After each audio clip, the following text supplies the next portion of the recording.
To uninstall Malwarebytes on Windows, first, ensure that the program is fully closed. If Malwarebytes is running in the background, close it by clicking the up arrow in the system tray or toolbar and right-clicking the Malwarebytes icon.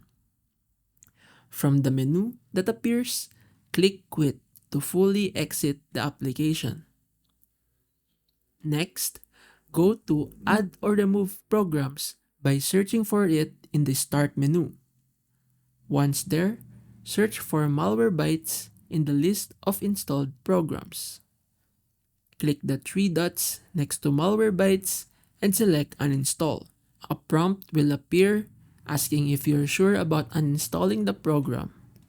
Click Uninstall Malwarebytes anyway. Choose a reason for the uninstallation and then click Uninstall to complete the process.